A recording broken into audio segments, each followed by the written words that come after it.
And the challenges of vertical progression. I was so proud of myself when I put those things into a sentence.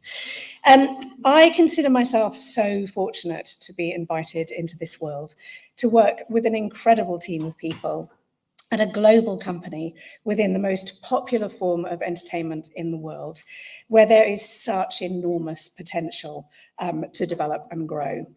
My background is pretty much all wall-to-wall TV. I oversaw the UK's largest group of cable and satellite channels, helping Living TV to win Broadcast Channel of the Year, Cast Your Minds Back, and more importantly, launched Trouble, which I was very proud of, which was one of the first channels to feature a genuinely ethnically diverse mix of shows in the UK. I was MD of Channel 5 and ran the digital arm of 2-4, an independent production company that made educating Essex, amongst many other things. And I spent 10 years at the BBC, first in public service, overseeing both indie and in-house production, operationally and commercially. And then in 2016, I played a part in the team that decided to spin off BBC Production into a commercial entity. I'm loving seeing the programmes that I was involved with at inception, so from Prehistoric Planet on Apple to Endangered with Ellen DeGeneres, I can never say that word, on Nat Geo, come to a fruition from afar. My most recent role at BBC Studios was across all of our output, including EastEnders, Good Omens, Time, The Surgeon's Cut on Netflix, Top Gear, Glastonbury, and of course, Strictly Come Dancing. Literally thousands of hours of television every year. And TV may well be a passive medium, but I do love it. The approach from Ubisoft came as a complete surprise, and I have to admit that my experience of the sector was limited to watching my son play Assassin's Creed and playing Toon Blast on the train. So I couldn't quite understand how I could bring any value, and yet it was so intriguing. This young, rapidly expanding, ever-changing sector was fascinating and facing many of the same challenges as TV: a crowded market, competition for player time, shift to subscription, skill shortages, lack of diversity in the workforce, to name but a few. It had also had a rough couple of years. The culture, inspired at the frontiers of software development, was not as inclusive as it could be. Shipping a game led to long hours and burnout. Across the industry, COVID had taken its toll on mental health and well-being, and a lack of transparency and rigor meant that people often felt quite disillusioned. So I said, yes, I love to learn, and this felt like a role where I would stretch myself beyond my wildest dreams, but also get to use some of the skills that I developed in other creative companies. So today I'm going to be talking about my approach to leadership, particularly thinking about my first year as MD of Leamington and reflections. I've made some mistakes, which I can fill you in on a few, and had some successes, and the job is absolutely not done, but hopefully it's useful to share. The biggest lesson I learned early in my career is the value of contribution of people who think differently to me. I'm energetic and I'm noisy, and earlier on in my career, I think I wasn't such a good listener and thought that leadership meant knowing how to do everything yourself, when of course it means enabling and empowering others to do their best work and creating a space to where people feel safe to do that. I believe that creativity in all its guises requires different voices, and to attract and retain those voices, you need to create a culture of belonging where people feel confident to speak up and be heard. As Matthew Syed said in Rebel Ideas, think how comforting it is to be surrounded by people who think the same way, who mirror our perspectives, who confirm our prejudice. It makes us feel smarter. It validates our worldview. These dangers are as ancient as mankind itself. And yet, he states, groups that contain diverse views have a huge, often decisive advantage. If you haven't read Rebel Ideas, then do. It's absolutely brilliant. Of course, I now find myself in a world where everyone thinks differently to me, and I can testify to the value that that brings. I have learned so much, not just about tech and process and workflows, but about creativity and play. To give you some background, at Ubisoft Leamington and Ubisoft Reflections, we have a clear objective to grow IP and to be the best global co-dev partner we can be. In order to do that, we have to be able to attract and retain the best talent and create an environment where they can do their very best work. We need to build strong teams that celebrate difference and trust each other. Today, I'll talk you through our approach, from supporting staff-led initiatives to shifting our recruitment practices and creating a more transparent structure where decision-making is visible and equitable, all with the aim of making people feel that they belong. I believe it all starts with actively listening. So how do you ensure you're listening and, more importantly, hearing people? When I arrived at Ubisoft, the two studios spent a lot of time communicating, and there were a load of channels for people to communicate on. But I'm not sure that people felt that fully heard by management or by each other. So I set out to hear. Every week for the first 6 months, I met with up to 6 members of staff. It was an informal discussion and they set the agenda. I simply asked them what they did all day, what they loved and what they didn't love about being here. They were all really generous and their views, and it was hugely valuable to me, allowing me to fulfill my dual aim of learning rapidly about how to make a video game, whilst also understanding the challenges and opportunities we face as studios. I met people from all areas of the business and all disciplines. I ensured they knew that nothing was off limits and that my door was always open. I made it clear that they would hold the answers as to how we could create a culture where everyone feels safe and able to speak up and that they belong in. I also wanted to understand where we currently stood on those key markers of a healthy culture. Did people feel that they would be here in 2 years' time? And did they feel safe to speak up? Did they trust their managers and leaders? It felt right to ask, so we launched a short temperature check. We had a global employee engagement survey, but that was different. That covered 20,000 employees. We want to do a short 10-question temperature check that we could use to measure ourselves against in 6 months' time. We had hundreds of comments and great take-up, and we've just launched our second one of these. This period of learning was vital. What I heard was that people were passionate about the projects they worked on and valued the investment that we had made into their careers. But COVID had been hard and isolating, and people's well-being had been impacted. There was a perceived lack of transparency around the studio's decision-making processes. There was a reticence to speak up, and there was some frustration about the lack of clarity in career development. Oh, and pay too, of course, given current inflation levels. These are all issues I'm sure you'll recognise, and some of them have plagued our industry since it began. Combined, they're so often the elements that create a place where people feel they belong, or when ignored, they feel they don't. Our absolute priority, of course, is well-being. And here the team had already put in place an award-winning programme led by the brilliant Julia Melvin. UK's recent games industry census shows that 38% of people working in our industry experience anxiety or depression or both. This is significantly higher than the UK national average of 17% in the working age population. Our own data around mental health related absence suggested it was also a growing challenge in our studios too.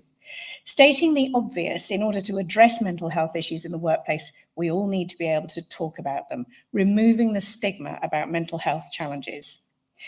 Our wellbeing strategy is based on the 4 pillars of safety, awareness, prevention, and support. Safety is about creating an inclusive environment where everyone feels safe to talk about their mental health or physical health at work. Awareness is about raising awareness of mental and physical health and well-being and providing safe self-care information. Prevention is about preventing work-related stress and burnout, which can contribute to negative impacts to our well-being. And support is about ensuring that confidential support is always available and customizable to suit individual needs. Work is changing, and with more of our people working remotely, we needed to adapt our wellbeing action plan to meet the needs of our teams to ensure everyone can access high-quality support from anywhere. Within our 4-pillar strategy, we also recognise there was more work to be done to prevent work-related stress and burnout, which is prevalent in the games industry. Our absence rate for mental health related absences increased from 0.18% in 1920 to 0.35% in 2021. Due to the pressures of the pandemic, more team members needed support with their mental health. Although there was an option for using a confidential employee assistance program, or EAP, some users reported difficulties in accessing the support they needed, and only those who came directly to the HR team were able to access virtual counselling during the pandemic. Meanwhile, our HR team were overwhelmed with assisting those who needed support individually and coaching their managers, as well as organising referrals to nearby professional therapists. Ultimately, our previous solution wasn't cost effective, but wasn't allowing people to access support when they needed it. We set about devising a plan that reduces work-related stress, increases accessibility to confidential support, reduces pressure on the HR team, improves manager skills in preventing stress and support and providing support, finds a more cost-effective provider of professional support, and supports our move to hybrid work. Our plan delivered. Access to support was increased by 25%, with 129 unique users of Plum Health compared to the previous 24 people who accessed professional support in the previous year. The cost per person decreased by 70%, ensuring our wellbeing budget is spent in a way that supports the greatest number of people, making this a much more cost-effective solution in line with our goals. Our team members can now access customizable support from any location. We also established our Wellbeing Champions, made up of 20 volunteers who each completed mental health first aid training. Their support has encouraged a much broader uptake of our mental health offering. Take-up of wellbeing events was previously at about 14%. This has now increased to 35%. Content shared on our wellbeing channel on Teams increased by 43%, and engagement with those posts increased by 243%, with more team members joining discussions on wellbeing related topics. When surveyed in 2019, 85% of our managers felt confident that they could spot the signs and symptoms of poor mental health. This improved to 95% following the additional training in 2021. In 2019, 55% of managers felt they had the tools to support colleagues experiencing poor mental health. This increased to 75% in 2021 following the additional training. Finally, our mental health related absence rate decreased from 0.35% to 0.3% as more team members can access support sooner to aid their recovery and help them return to work sooner. We expect this to drop even further as the plan is further embedded in all our aspects of our work. We participated in Mind Workplace Wellbeing Index in 2020 and were given a gold award for our efforts on mental health and wellbeing. And this week, members of our team will present to the judges of the CIPD People Management Awards in the best health and wellbeing initiatives for this work. Building on this, we've now launched our neurodiversity strategy. I clicked that one slightly too soon. There were too many animates in my PowerPoint presentation. The last UK census highlighted that 18% of the industry identifies as neurodiverse, higher than the national average. We can see that this is an industry which attracts those who think differently, and we want to welcome and embrace the diversity of thought in our teams and acknowledge the contributions of the many neurodivergent team members who are helping us to create exciting and immersive experiences for our players.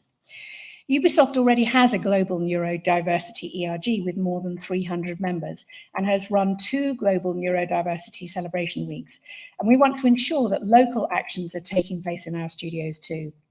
The first step is to ensure the many neurodiverse team members we already have are supported at work, both in terms of their well-being and in regards to their professional development, and feel that they can be themselves at work and be accepted for who they are. We have already established a local focus group with 27 members from all job families and backgrounds to provide insight on how we can create a better workplace.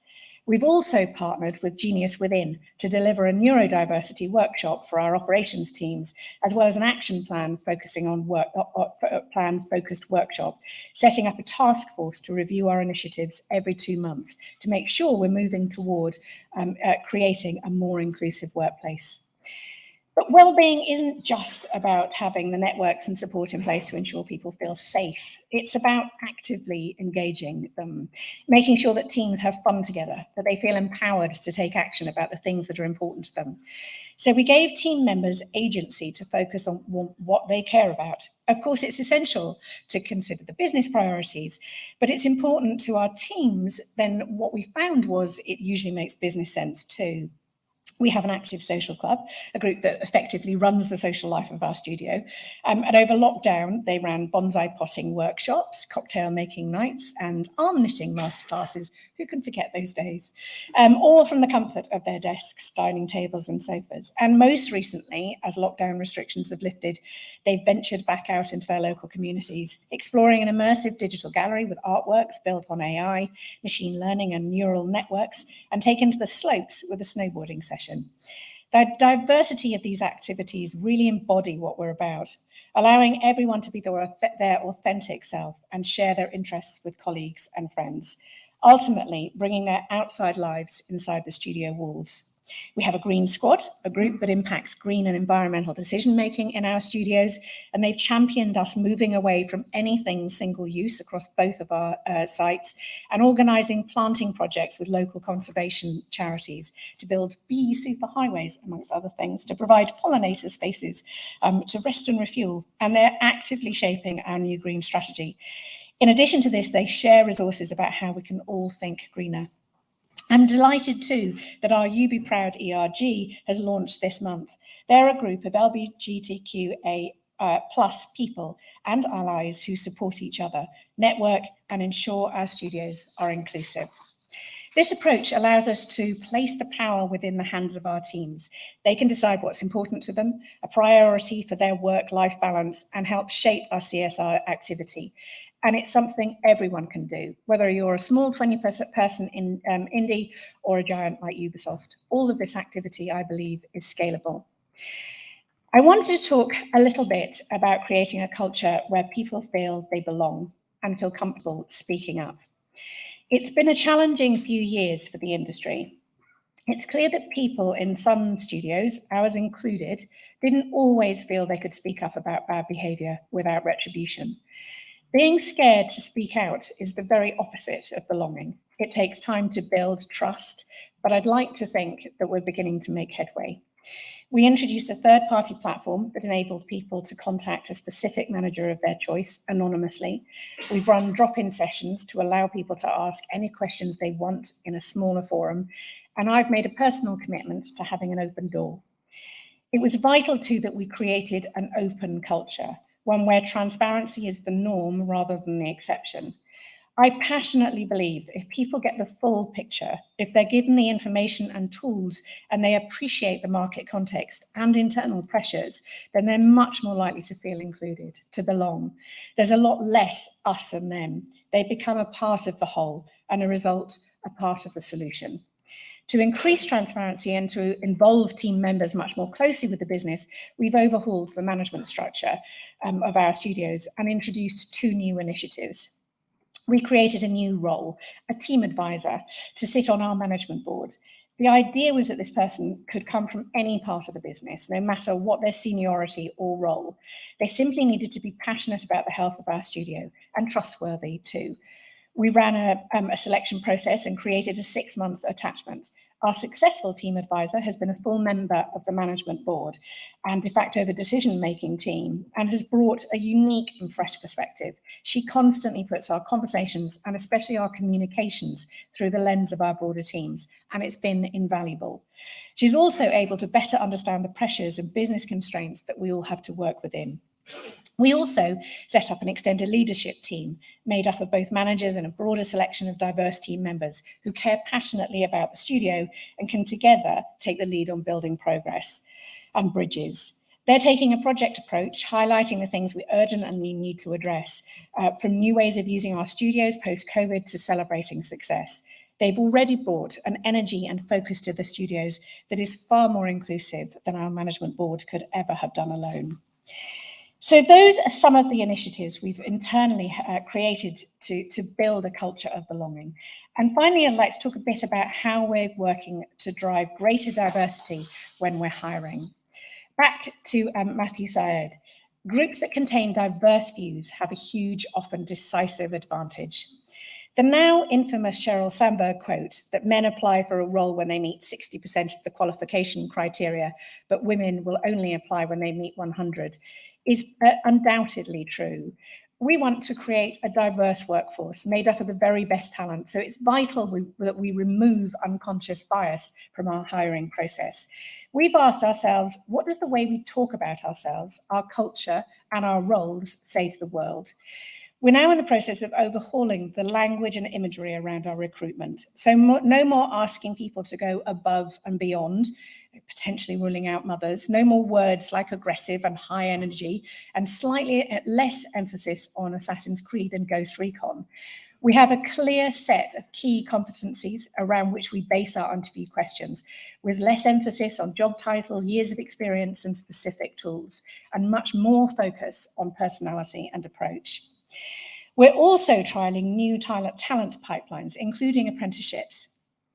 All UK studios with an annual payroll of more than 3 million contribute to government apprenticeship levy, but very often the money goes unspent. To date, there has been a perception that there's no need for apprenticeships in our industry because there is no shortage of graduate talent coming out of universities. As a result, as of December 21, there were only 35 active apprenticeships out of a sector hiring 16,000 people. And 4.2 million is left unspent in levy funds across UK studios. Meanwhile, traditional computer science degree courses, which led into the gaming industry, are 87% white male, but 87% of graduate sciences are male, So if we are to shift the makeup of our teams, we really do need to explore and exploit new talent pools. We're the first game studio to be involved with BBC Apprentice Hub, a soon-to-be national initiative currently being piloted in the Midlands that will select young people from local schools for level 4 software development apprenticeships. BBC Hub will run the recruitment for us and shape the learning with support from Google. Yes, this will require us to invest in the individuals within our team, but I am absolutely certain that the fresh thinking we'll benefit from will far outweigh the effort. We have as much to learn from young people from different backgrounds as they do from us, and we're simply making use of the levy we have to pay anyway. We're currently exploring more ways to make better use of apprenticeships across the board and learning from what Sumo and Creative Assembly, for example, have already done before us. So before this starts to sound like an advert, I thought I'd tell you some of the things I got wrong and some of the things that we still haven't cracked, because I'd hate you to think that it's all been plain sailing. As I said at the beginning, learning a new language has been hard. My son, a passionate gamer, wrote me up a glossary of terms to help me through the recruitment process. It was comprehensive. It was like 10 pages long, but not detailed. And in my interview with the CEO, I got really carried away. And I inadvertently mentioned blockchain, forgetting that I only had about 60 seconds of anything intelligent to say on the subject. So it's a miracle I got the job. Since then, I'm hugely aware that I have misinterpreted, misnamed, and misunderstood repeatedly. What is amazing is how gentle everyone has been at politely and quietly pointing out that I've got the wrong end of the stick again. More seriously, I underestimated the impact that separation the separation that exists in games production. In TV, you have to physically come together to make and deliver a program. It creates a connection and a shared experience and understanding that's so much easier to establish. I've also at times forgotten that it's never done, that you don't fix a culture. You have to constantly evolve it, and it takes time. It belongs to everyone, no matter how senior or junior. Everyone has an impact on culture. I've been reading the responses to the second temperature check, one I mentioned earlier, that we launched last week, and it's clear we still have some way to go. So, I hope I haven't given you the impression that the work has all been done. Far from it. This is definitely a work in progress, and we have a long way to go, but it is a start. So as I come to the end of this talk, what do I hope you'll take away? As an industry, we are reckoning with challenges that have been with us for decades. There are misconceptions about what we do, and from some, a lack of appreciation for our creativity. Making video games is hard to do. It requires imagination, innovation, and huge amounts of collaboration. And the technology that has driven our extraordinarily rapid growth shows no sign of slowing down and can still confound us. And there are new challenges on the horizon too. The cost of living crisis, adapting to a new hybrid way of working, increased competition, skills shortages, ensuring player safety. I could go on about that one at length. But despite that, the future is bright. We work in one of the fastest growing sectors and with the most popular form of entertainment in the world. The content we create is extraordinary, engaging, meaningful, diverse, and important.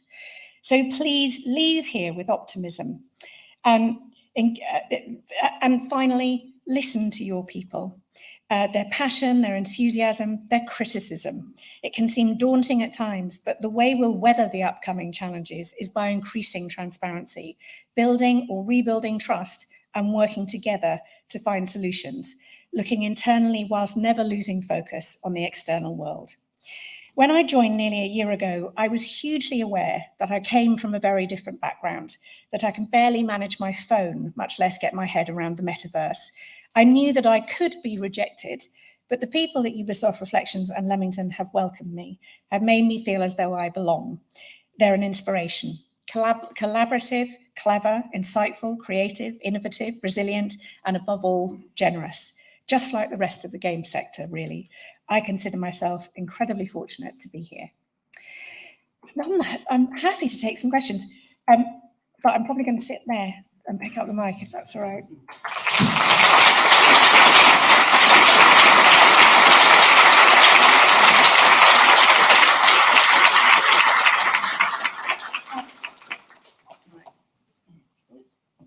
There's art to that. Is that on? It is on? Good. And I could tell you that I'm on crutches because I've been grappling burglars or had a motorbike accident, but none of those would be true. I had an accident at work. It's really embarrassing. I had to be wheeled out in my office chair. But there we go. I'm recovering. It was 4 weeks ago. I broke my leg. So there we go. Has anybody got any questions that I can try and answer? There's one down here. There's a guy with a mic. You have to wait patiently for.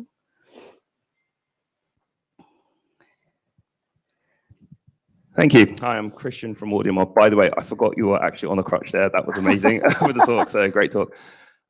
So we've launched for 2 years, and in the media landscape, we're noticing that there is a massive shift in the media landscape in terms of, the language that you use to make people feel more inclusive, and it's constantly changing. I'm constantly learning and incorporating that into a hiring plan.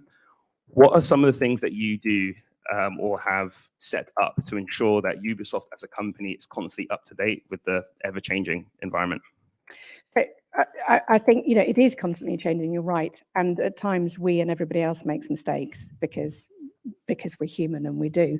But we have kind of literally set out and rewritten all of our job descriptions as a first. We're in the process of doing that now, and I got the first draft of our statement about who we are and what's important to us. I think there are things you can do right up front that make it clear that you are open and accessible.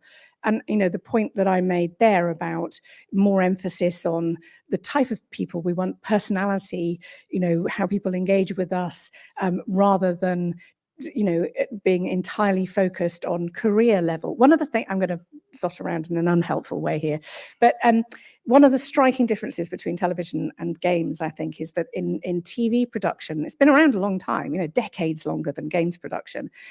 Roles and career paths are much clearer in the television world than they are in the games world. So if you're a kind of assistant producer in TV, you probably get paid the same amount in pretty much every company where you made that where you go and work, and you're very likely to be freelance and not staff. 70% are freelance, and you'll do the same role. It's really, really clear. And your career path going forward is also really, really clear. I think there's less clarity in games where the growth has been rapid. And if you look from one company to another, you may have the same job title, but it may not be entirely the same role. So I think the more we as an industry are clear about roles, the more accessible we will be to people from outside traditional sort of catchment areas for people coming in to the game sector.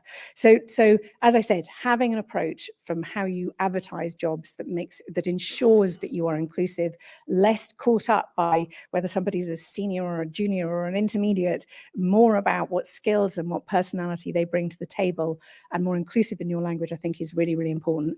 And it's about constantly learning and adapting and changing and accepting the fact you may not always get it right. Awesome. Thank you. Thank you.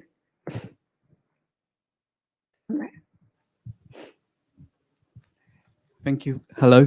Thank you for the talk. And my question is, if I heard correctly, you used to work at BBC Studios? I used what, sorry? You used to work at BBC Studios? I did, yes.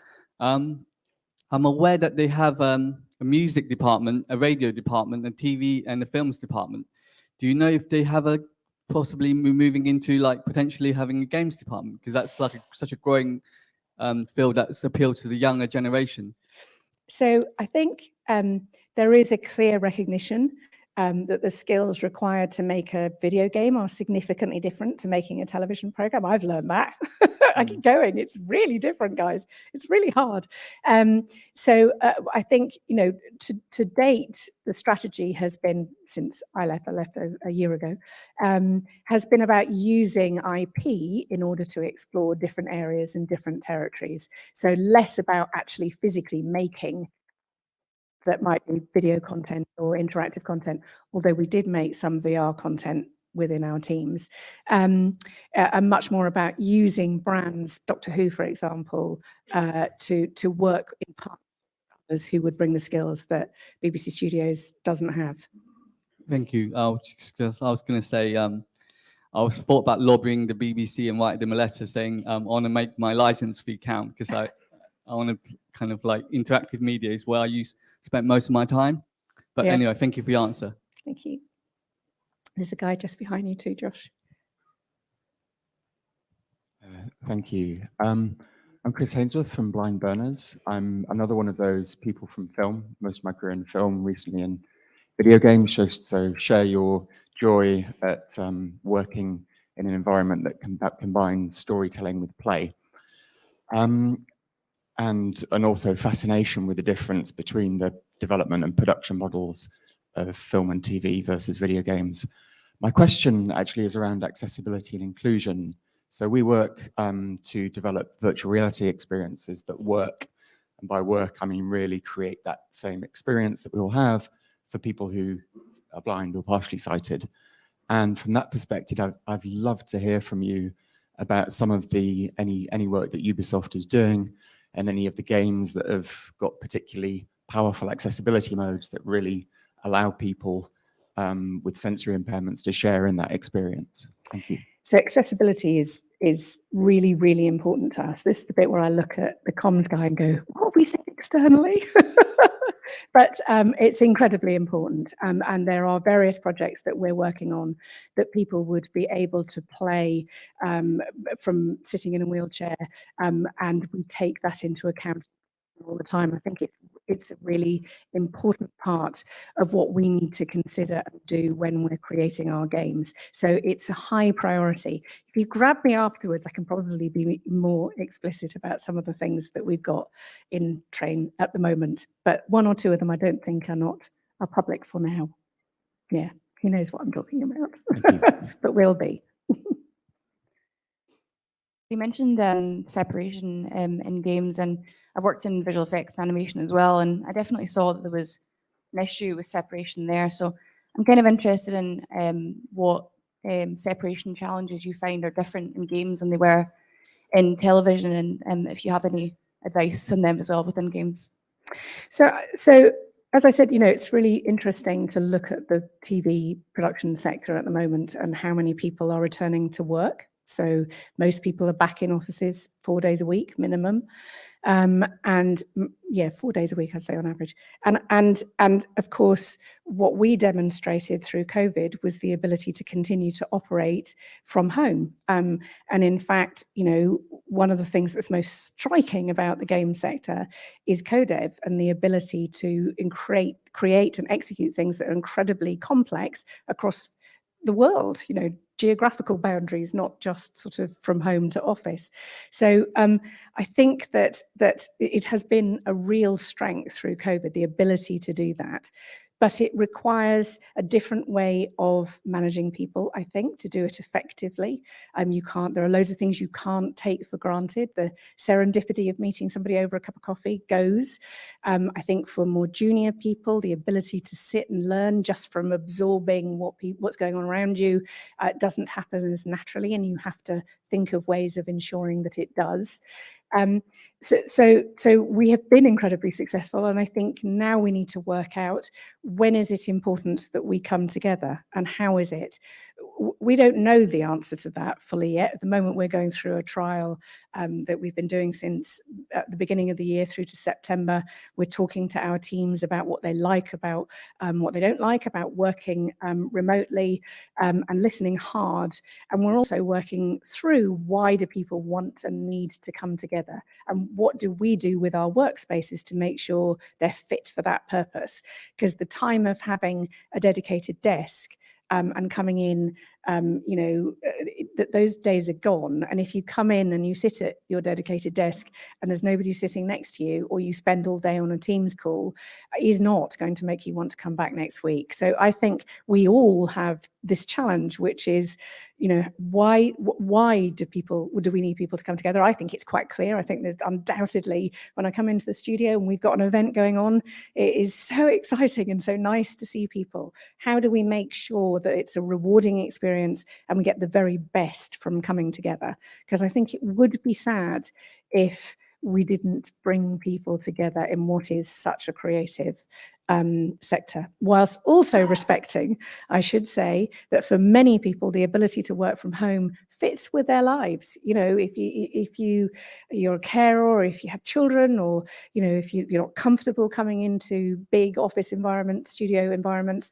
then actually there can be some real benefits from working remotely. We need to protect, whilst also finding out how we can create exciting environments for people to share ideas and brainstorm together and have fun. Thank you. I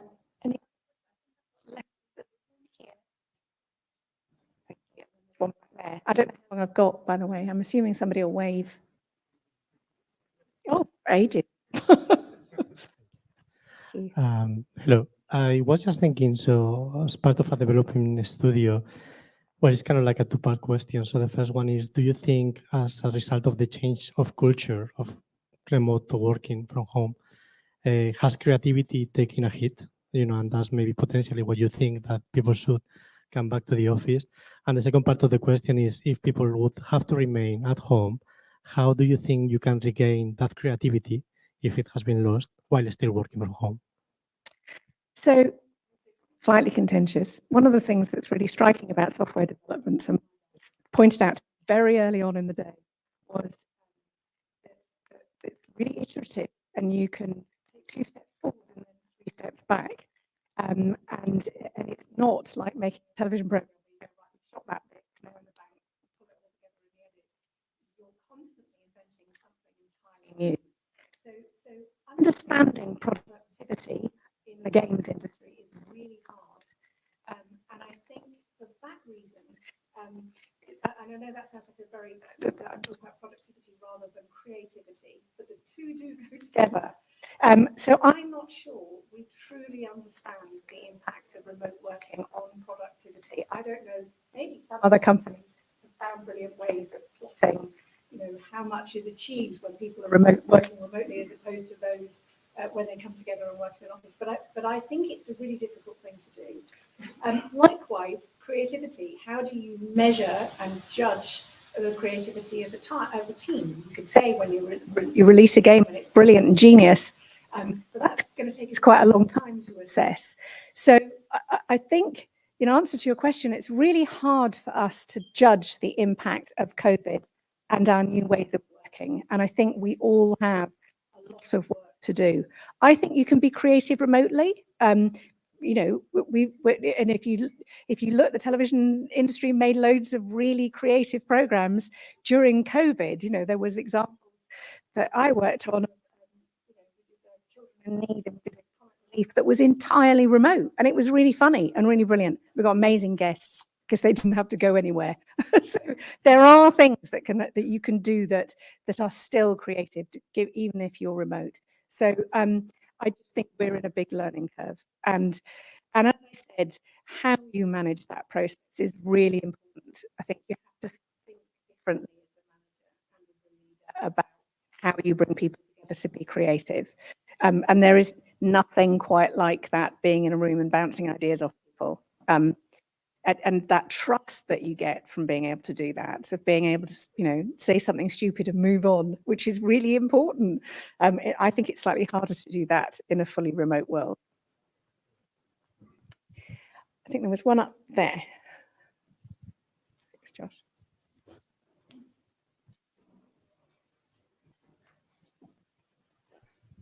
Hi, thank you. So as a student, I have to ask, what sort of things would you say to someone who has development skills and has a level of experience in areas surrounding game development, but someone who is anxious about going into the industry, such as myself, with a lack of knowledge about how things work and having heard a number of horror stories about the working conditions in larger companies or in indie game development studios with pressure behind them?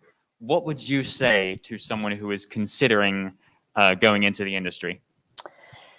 I would say, do come into the industry. It's an amazing industry. I really, really do.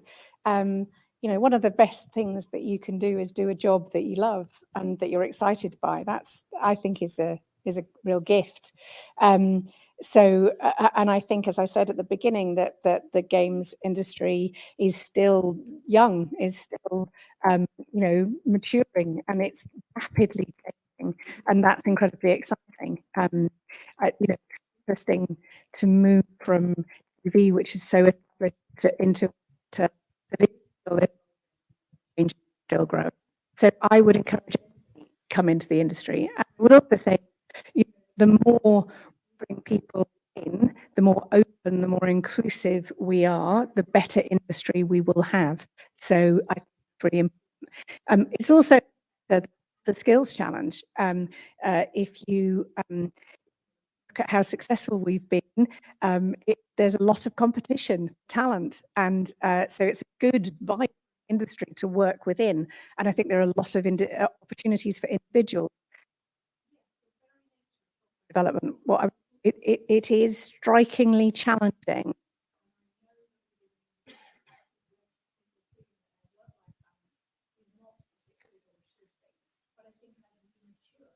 We learn and shift.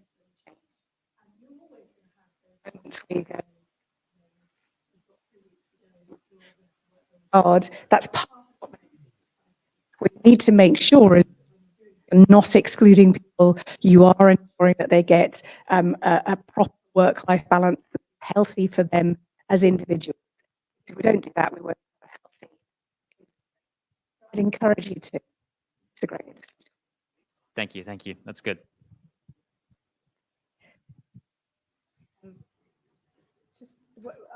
There's two people near to each other. You pass it along.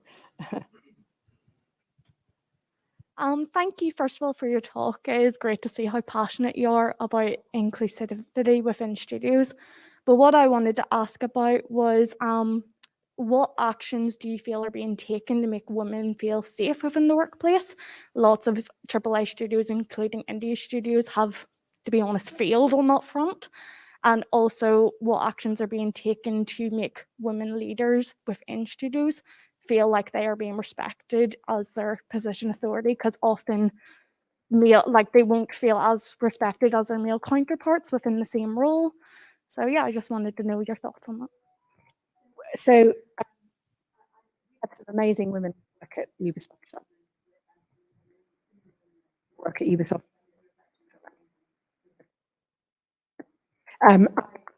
We need more women workforce players that we entertain. I think that's really important. And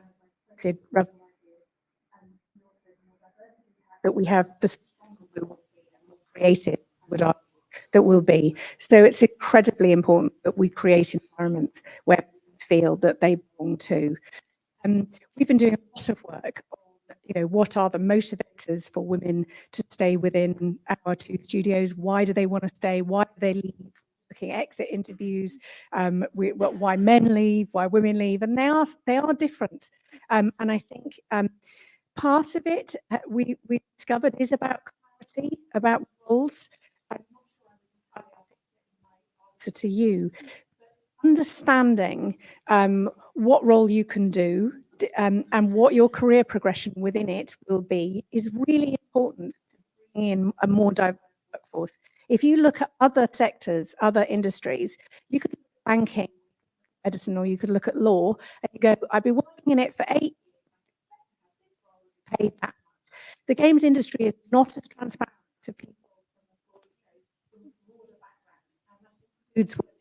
So I think there's a really important job for us to do to attract women and even girls into doing tech subjects at school and then at university.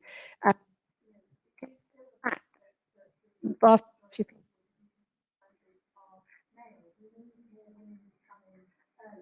but in order to do that, I think we have to promote our business as being a great place to work. And if it's an industry that has a reputation for burnout and for crunch and everything else, that's not necessarily going to appeal to a diverse workforce. So there are things we need to do as a sector to make it clear that we are inclusive and that anybody can belong within our sector, and we will be richer for it, is what I believe. So we do a load of practical things in terms of,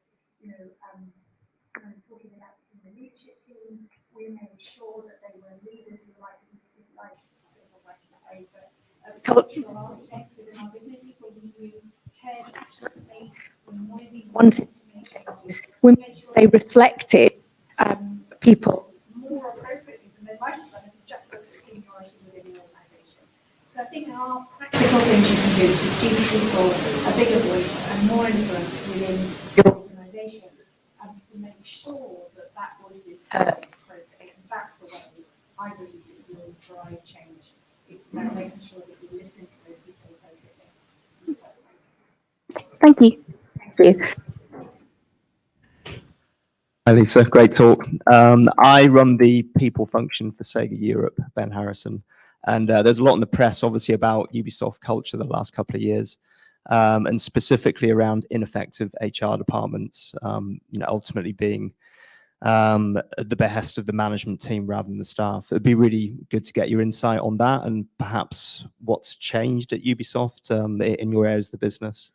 To support with that. And apologies for putting you on the spot with that question. That's okay. I've got a great HR business partner. So there you go. I think HR as a function within any organization is incredibly important. We're a people business, after all. It's the only asset we've got, is the people that we bring in. And Ubisoft, of course, employed Annika Grant, who's our Chief People Officer. She's amazing. She was in Newcastle last week, in Leamington, just before Christmas. She's absolutely brilliant. She also brought Rashi Singh in. She's our head of diversity and inclusion, who is also really powerful woman. And I think they have made significant headway. And as I said, I have an HR business partner who I just hired, who's come from Sage and from various other places, LinkedIn she was at, and she's really, really great. So we have a strong and really healthy HR function within Ubisoft. We have put a great deal of energy into making sure that people come really high on our list of priorities. They are our highest priority. So hopefully that answers the question. Thanks. Thank you very much.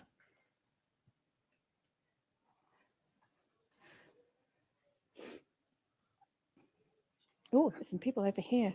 Yes, just go there and then we'll come over here, Josh, if that's all right. So there was one there and then one over here. Thank you. Hello. Hi there. Thanks. I'm Tess, a producer at Oric Digital. Really great talk. Thank you. You mentioned transparency very, very briefly, and I'm really interested in what you specifically mean by that. I think within a company, transparency can mean lots of things to lots of different people.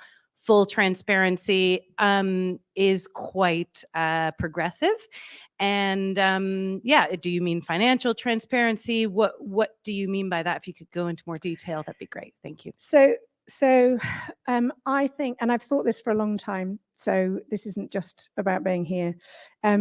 I think that in creative organizations, at times there is a sort of, you could hear people go, oh, well, they're really doing something incredibly creative. Let's not worry their heads about the business context of whether that's the right program or the right game to make. And I just think that we all benefit about having a much stronger market awareness. And actually, I think you can be really creative when you have a better understanding of your audience, of your players, of the market that you're operating in.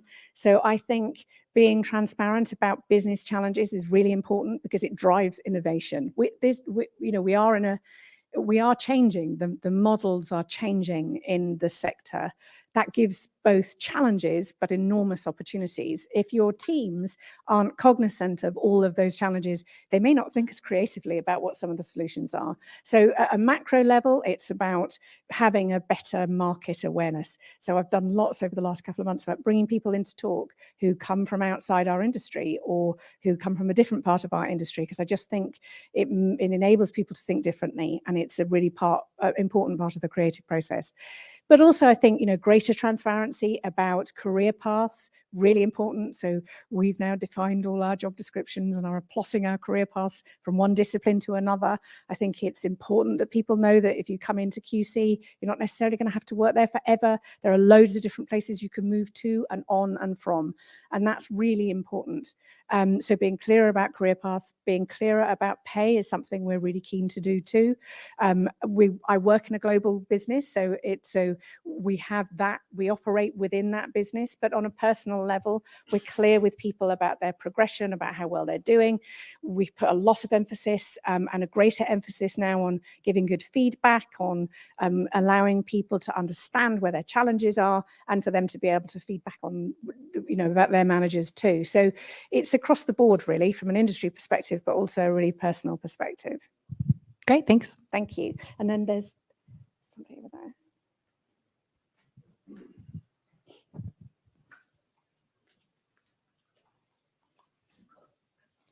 Don't trip. That's the one thing I'm making sure I'm not doing. Who was it?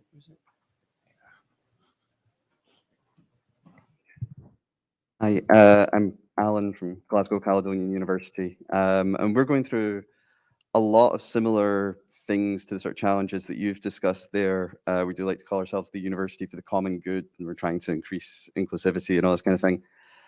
One of the things I find is that when students reach me in fourth year, they've just because of the way education tends to work in the UK, they've spent 8-9 years only submitting work when it's finished, and only generally receiving summative, you have done good or you have done bad. They're really not used to the idea of sharing work openly, talking about their work. And they're also not familiar. I mean, I do an industry prep class, and one of the first things I ask is like, what drives you? What is it that makes you want to do this? And some of them haven't ever even been asked if they really, really want to do this. So I'm just curious how you deal with this, or have you come across this? And very specifically, one of the things when I talk about this sort of stuff with colleagues that I tend to prep them on is, especially with students, when you start asking them, why do you want to do this? Every now and again, 1 in 10 will actually go, wait, do I want to do this? So I don't know have you had experience of that, and how do you cope with getting people to open up and self-reflect and things like that? So, I mean, I think it's a really important part. 2 minutes. I think it's a really important part of any creative organization that you can have honest conversations that are supportive and that people feel safe within. And we put a lot of focus on reviewing work, on sharing feedback, on learning, and it sounds like a bit of a cliche, but the ability to say, maybe that didn't work and it wasn't that great, but to do that in a way that is constructive, because you learn as much, and I can attest to this from the mistakes you've made as you do from when you've been successful. It's like a muscle, though, the ability to have honest conversations. You have to practice and you have to exercise it. If you stop, it doesn't exist. So it has to become part of your normal everyday dialogue.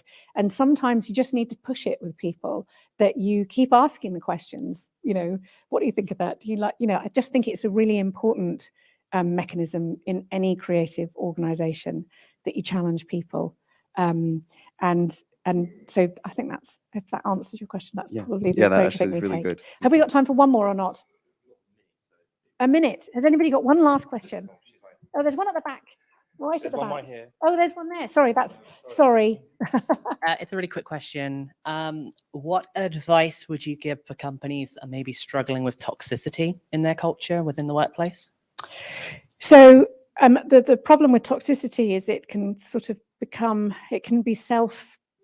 self-generating. So then you have people who are unhappy about the toxicity, who feel that it can be really challenging. The only thing I would say is that it's about confronting it. So it is about asking for respectful communication. It is about feedback. It's about enabling and helping people to understand the impact of what they've said and how they say things, because often people aren't aware of the impact that they have. And it's about giving people the opportunity to speak out, and to do that in a way that is anonymous and safe, and making sure that you address those issues as they come up. We put in place a very cost-effective online, it wasn't built for us or anything, but tool that enabled us to take feedback directly from people. And that has just meant that now the tone of conversations can, you have places to deal with difficulties rather than those becoming very vocal. I think it's about making sure that people have that route as much as anything, because it happens in all organizations. It's worth saying everyone I've ever worked at some stage will have those kinds of challenges. It's just about making sure that you give people the space to talk safely, and that you address head on how they do that together. Perfect. Thanks. Thank you. That's it. Time's up. Thank you so much, everybody.